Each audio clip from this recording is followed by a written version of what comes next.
It was November of 2007, and Rudy Giuliani was a leading candidate for the Republican presidential nomination. It is almost hard to imagine now, but Rudy Giuliani was, at the time, considered a serious candidate. He was leading John McCain nationally by double digits. And it was around that time that things started to tilt away from America's mayor, starting with a scandal involving one of his old friends. Rudy Giuliani today asked voters not to judge him by his mistakes, including failing to thoroughly check out longtime friend, protege, and business partner Bernard Kerik. When you're mayor of New York, you make 100,000 decisions. Some of them you make wrong. He spoke as Kerik is expected to face federal criminal charges in New York tomorrow. Prosecutors have alleged he took gifts from a company with reputed organized crime ties while in charge of New York City's prisons and helped the company try to get a city license.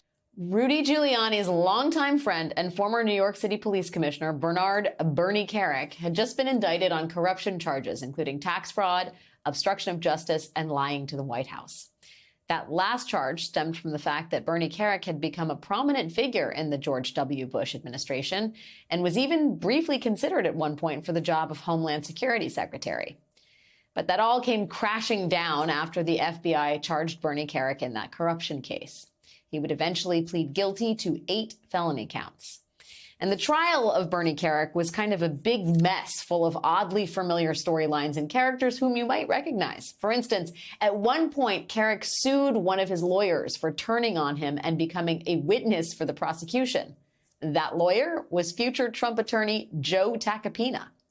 And the man who represented Kerik in the case against Tacopina was another future Trump lawyer, Tim Parlatore. Because I guess there are only like 5 guys who do criminal defense law for corrupt Republicans, and you just have to kind of cycle through them. Anyway, that all should have been the moment that Bernie Kerik disappeared from public life. But there are nothing but second acts in Republican politics, and so Bernie Kerik did not go away. He reinvented himself again and again. At one point, in the middle of his legal battle, Kerik became an uncredited extra on the hit Bravo reality show Real Housewives of New Jersey when he showed up to train one of the housewives' dogs. That actually happened. Kerik eventually patched things up with his old pal Rudy Giuliani and became another shadowy figure in Trump world. That was how, in 2020, Bernie Kerik found himself on the receiving end of a pardon from then-President Donald Trump. And now we may have learned just how Bernie Kerik intended to return that favor with what one might call the opportunity of a lifetime.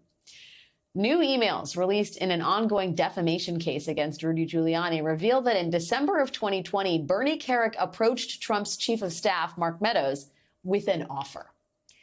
Bernie Kerik told Mark Meadows that he had a plan for how to help Trump overturn the election results by pressuring state legislators into sending fake electors who would then back Trump. There was just one thing Bernie Kerik needed in order to pull off this plan. He needed a big pile of money. Quoting from Kerik's email to Meadows, "We're estimating it's going to run between 5 to 8 million. With all due respect, we don't want the campaign comms people involved. There's only one thing that's going to move the needle and force the legislators to do what they're constitutionally obligated to do, and that is apply pressure." Now, it does not appear that Bernie Kerik ever got the $5 to $8 million to go through with his plan, but we do know that the Trump team did engage in a major effort to get states to send those fake electors to Washington, D.C.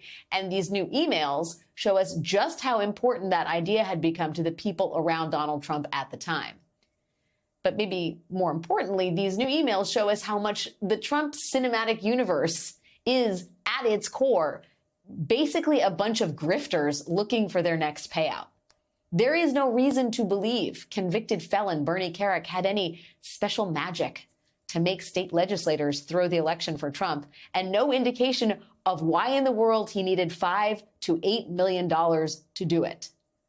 But when you base your plot to upend an election on a big lie and you surround yourself with known liars and con artists to carry it out, you really can't be that surprised when they start trying to get a little piece of that action themselves.